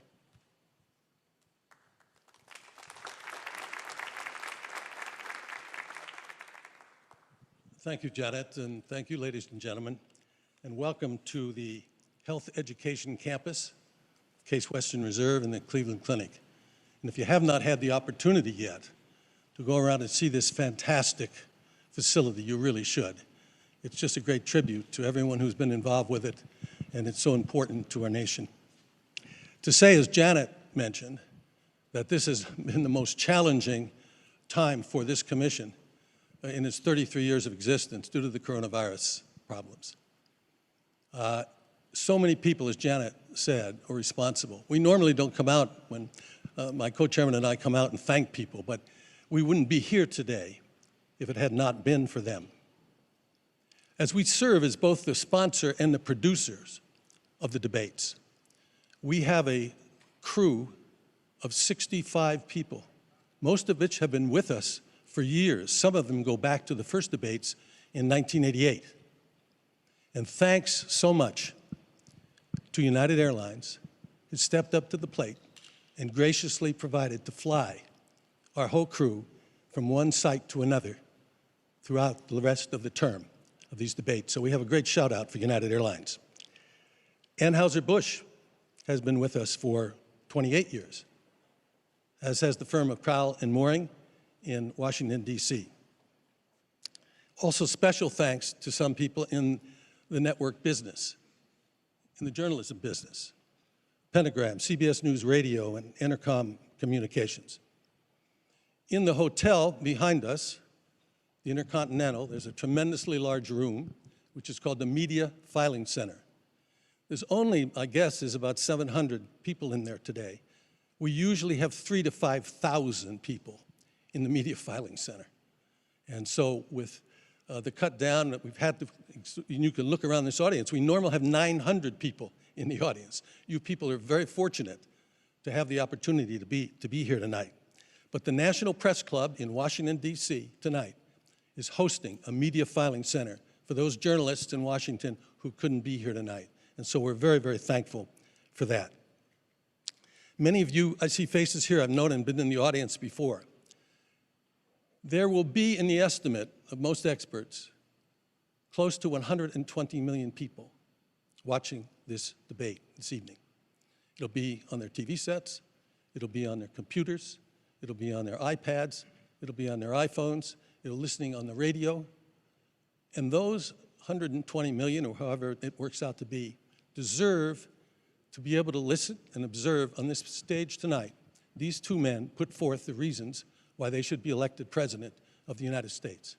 And that's why it's been our history in the general election debates that we urge our audiences not to clap, not to yell, to sit silently and not interfere with these people who are trying to ascertain who they're going to vote for. Now, exactly at 9 o'clock, you're going to hear a lot of noise behind you. If you turn around now, you can take a quick look. There's 3 on this side and 3 on this side, and these are the major nets. And at 9 sharp, you're going to hear them all go on air. And so it makes a little noise, so don't be afraid by it. And I must, at the end, really thank the people that you saw on your way here tonight, and you see around here. The United States Secret Service, the Federal Bureau of Investigation, Department of Homeland Security, and Clemson's University Media Forensic Hub that is working with us and monitoring the web and social media. So there's so many people to thank, and these men and women, and the police department that you saw outside, the local police department, who work so hard to keep us all safe and to keep our nation safe. So thanks. Now I'd like to introduce the newest member of the leadership team, Ken Wallach, who for 25 years ran the National Democratic Institute of International Affairs, NDI, and we're really excited to have him join us as a co-chair. I join Frank, Janet, and fellow board members, including Yvonne Howe and Jane Harmon, who are with us tonight, in welcoming you to the 23rd presidential debate sponsored and organized by the Commission on Presidential Debates. As Frank said, I'm the Commission's newest co-chair, and as the new kid on the block, I am proud to work alongside those who have been engaged in this initiative for the past 33 years. These debates have now become an integral part of our political process, a view shared by the most important judge, the American electorate. But as significant as debates have become here, they can be even more consequential overseas, where the Commission, in partnership with the National Democratic Institute, has helped organize more than 400 debates in 45 nations. In post-conflict countries and in new and emerging democracies, debates have helped level the playing field in places where only one party has ruled. They have forced discussion on policy issues, not personalities, and yes, they have promoted comity among political competitors, and that's comity with a T. And this effort has spawned the establishment of a global support network of similar debate organizations from nearly 40 countries, dubbed Debates International. Now I would call your attention to the Commission-sponsored Debate Watch 2020 and the participation by watch groups in all 50 states. From a hair salon owner in Cleveland Heights hosting 10 employees to the Atlantic Council hosting a global audience for more than 80,000. The goal of the Debate Watch is not to say who won or who lost, but to share views with those who agree and those who don't, to listen respectfully to each other's opinions. We are pleased that the Commission's longest-standing supporters, Judy and Peter Kovler, are in the audience tonight. For 32 years, the Judy and Peter Blum Kovler Foundation has given its trust to the nonpartisan mission of the Commission. We are deeply grateful for their belief in our work and their extraordinary contribution to the 2020 debates. It is now my distinct honor to introduce Dr. Tom Mihaljevic, President of the Cleveland Clinic, and Barbara Snyder, President of Case Western Reserve University. Thank you very much.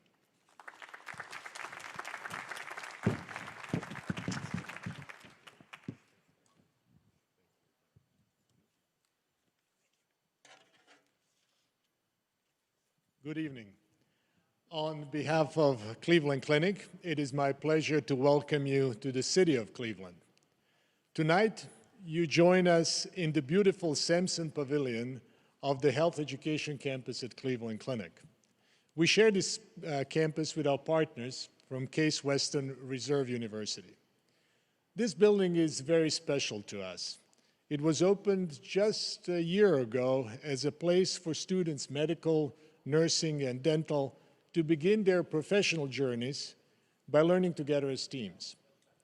At that time, as we were opening this campus, none of us could have imagined that we would soon face a worldwide pandemic.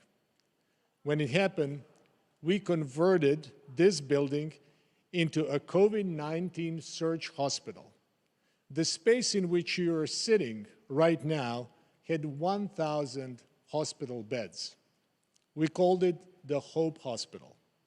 Thankfully, the surge did not come in Ohio. Yet tonight, this building serves another purpose, in support of our democracy, and it is a historic occasion for us and for our city. We are proud to support the Commission on Presidential Debates as their health security advisor. We at Cleveland Clinic and our 70,000 caregivers have been serving the health needs in Cleveland since 1921, nearly 100 years. Yet, our organization and our caregivers have never shone brighter than during this pandemic. The pandemic has brought out the best of our organization and our caregivers of our city and our state. Through partnership and collaboration, we see how much we can accomplish when we work together. And we are particularly proud of our partnership with Case Western Reserve University. With that, I would like to introduce my colleague and friend, President of Case Western Reserve University, Barbara Snyder. Thank you, Tom. Case Western Reserve is honored to co-host this presidential debate with our partners at Cleveland Clinic and delighted to show you this spectacular space we created together. Research has long shown that team-based healthcare leads to better outcomes for patients. Yet nearly every academic institution continues to prepare students in separate buildings, literally in silos. Yet after spending years learning only with students from the same profession, doctors with doctors, nurses with nurses, and so on, they are suddenly expected to know how to work in teams once they get their diplomas. We knew there had to be a better way, and together we built it. When not filled with a stage and seats, this atrium gives hundreds of students a huge open space to study, talk, and simply be together. The entire building provides multiple spaces for them to come together, supported by an academic model that emphasizes opportunities to learn with and from one another. Add state-of-the-art technology, and we know our graduates will be uniquely prepared to excel in team-based care and ultimately to lead it. Along the way, Cleveland Clinic and Case Western Reserve also learned from one another. Among the most valuable lessons was that through collaboration, we achieve far more than either of us could achieve alone. Thank you, Tom, for being such a wonderful colleague and friend. Thank you to the Commission for giving both of our organizations the opportunity to be part of this historic event. It is a true privilege to contribute to our nation's democratic process. And thank you all for watching.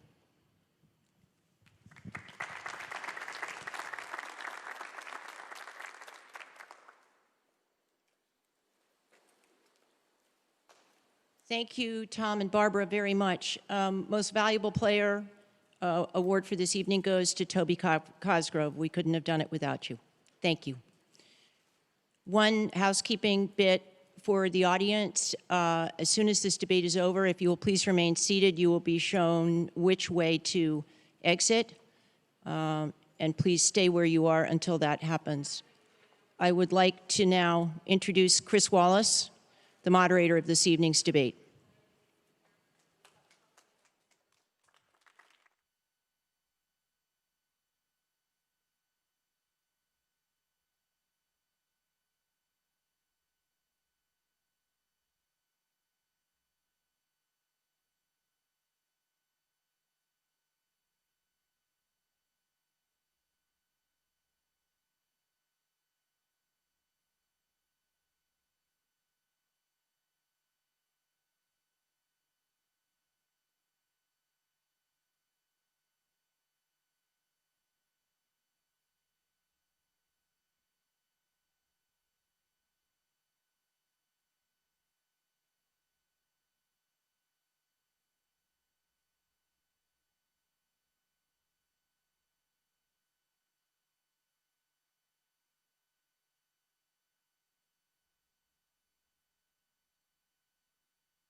Good evening from the Health Education Campus of Case Western Reserve University and the Cleveland Clinic. I'm Chris Wallace of Fox News, and I welcome you to the first of the 2020 presidential debates between President Donald J. Trump and former Vice President Joe Biden. This debate is sponsored by the Commission on Presidential Debates. The commission has designed the format, 6 roughly 15-minute segments, with 2-minute answers from each candidate to the first question, then open discussion for the rest of each segment. Both campaigns have agreed to these rules. For the record, I decided the topics and the questions in each topic. I can assure you, none of the questions has been shared with the commission or the 2 candidates. This debate is being conducted under health and safety protocols designed by the Cleveland Clinic, which is serving as the health security advisor to the commission for all 4 debates. As a precaution, both campaigns have agreed the candidates will not shake hands at the beginning of tonight's debate. The audience here in the hall has promised to remain silent. No cheers, no boos or other interruptions, so we, and more importantly you, can focus on what the candidates have to say. No noise except right now, as we welcome the Republican nominee, President Trump, and the Democratic nominee, Vice President Biden.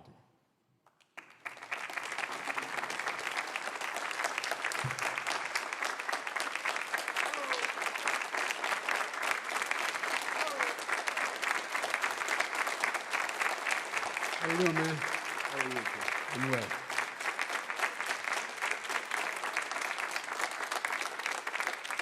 Gentlemen, a lot of people have been waiting for this night, so let's get going. Our first subject is the Supreme Court. President Trump, you nominated Amy Coney Barrett over the weekend to succeed the late Ruth Bader Ginsburg on the court. You say the Constitution is clear about your obligation and the Senate's to consider a nominee to the court. Vice President Biden, you say that this is an effort by the president and Republicans to jam through an appointment and what you call an abuse of power. My first question to both of you tonight, why are you right in the argument you make and your opponent wrong? And where do you think a Justice Barrett would take the court? President Trump, in this first segment, you go first, 2 minutes. Thank you very much, Chris. I will tell you very simply, we won the election. Elections have consequences. We have the Senate, we have the White House, and we have a phenomenal nominee, respected by all, top academic, good in every way, In fact, some of her biggest endorsers are very liberal people from Notre Dame and other places. So I think she's going to be fantastic. We have plenty of time, even if we did it after the election itself. I have a lot of time after the election, as you know. So I think that she will be outstanding. She's going to be as good as anybody that has served on that court. We really feel that. We have a professor at Notre Dame, highly respected by all, said she's the single greatest student he's ever had. He's been a professor for a long time at a great school. And we won the election, and therefore we have the right to choose her. And very few people knowingly would say otherwise. And by the way, the Democrats, they wouldn't even think about not doing it. If they had, the only difference is they'd try and do it faster. There's no way they would give it up. They had Merrick Garland, but the problem is they didn't have the election, so they were stopped. And probably that would happen in reverse also. Definitely would happen in reverse. So we won the election, and we have the right to do it, Chris. President Trump, thank you. Same question to you, Vice President Biden. You have 2 minutes. Well, first of all, thank you for doing this, and looking forward to this, Mr. President. Thank you, Joe.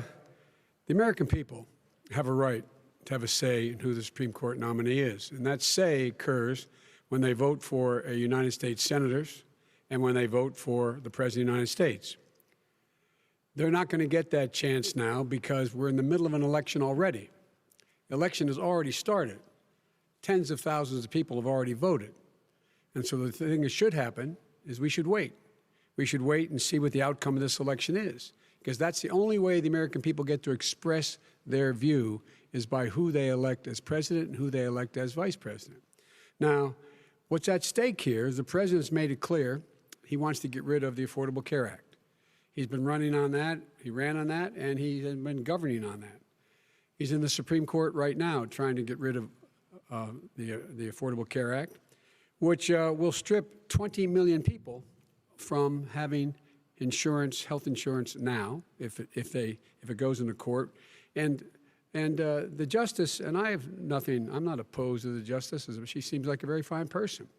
But she's written before she went on the bench, which is her right, that she thinks that the Affordable Care Act is not constitutional.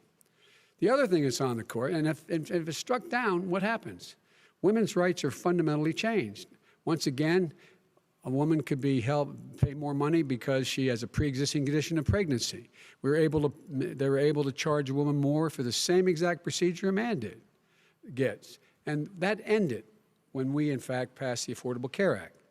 And there's 100 million people who have pre-existing conditions, and they'll be taken away as well. Those pre-existing conditions, the insurance companies are going to love this. And so it's just not appropriate to do this before this election. If he wins the election and the Senate is Democrat or Republican, then he goes forward. If not, we should wait until February. All right. There aren't 100 million people with pre-existing conditions. As far as the say is concerned, the people already had their say.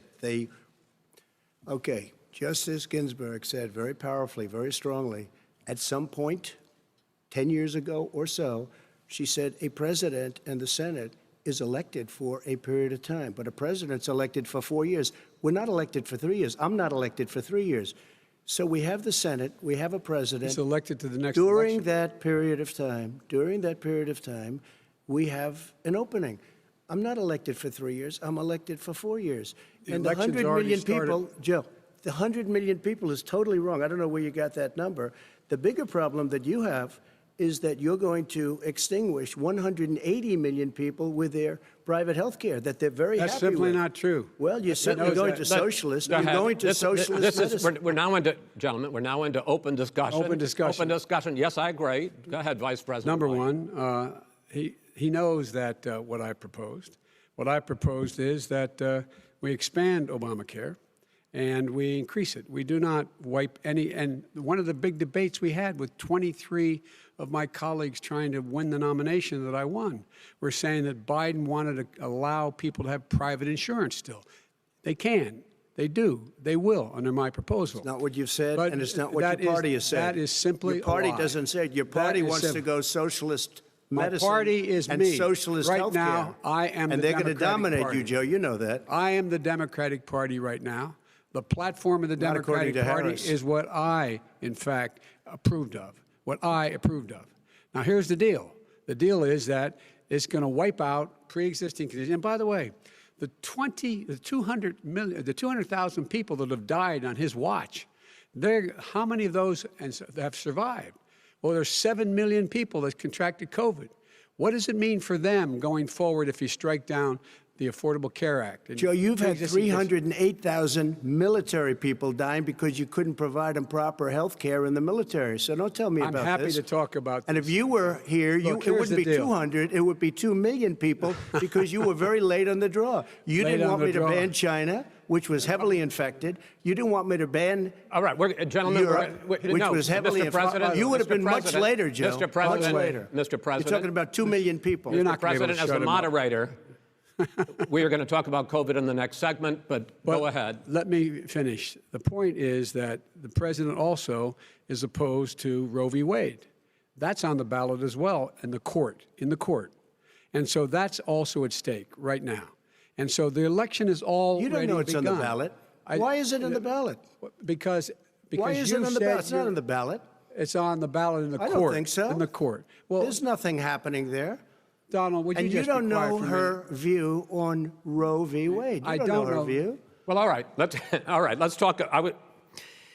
We got a lot to unpack here, gentlemen. We got a lot of time. So, on health care, and then we'll come back to Roe v. Wade. All right. Mr. President, the Supreme Court will hear a case a week after the election in which the Trump administration, along with 18 state attorneys general, are seeking to overturn That's right. Obamacare, to end Obamacare. You have spent the last... Because they want to give good health care. If I may ask a question. Over the last 4 years, you have promised to repeal and replace Obamacare, but you have never in these 4 years come up with a plan, a comprehensive plan to replace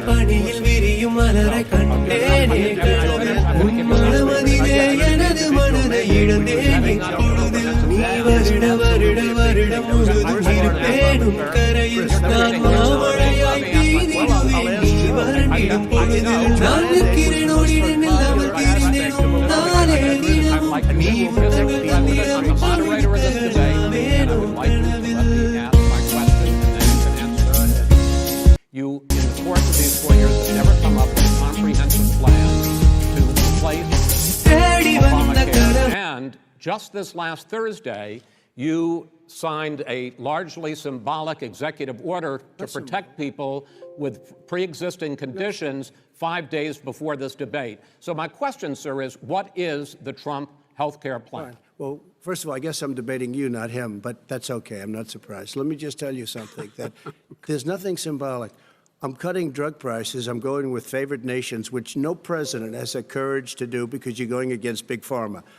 Drug prices will be coming down 80 or 90%. You could have done it during your 47-year period in government, but you didn't do it. Nobody's done it. So we're cutting health care. All of the things that we've done, He has not cut insulin. health I give you an example, insulin.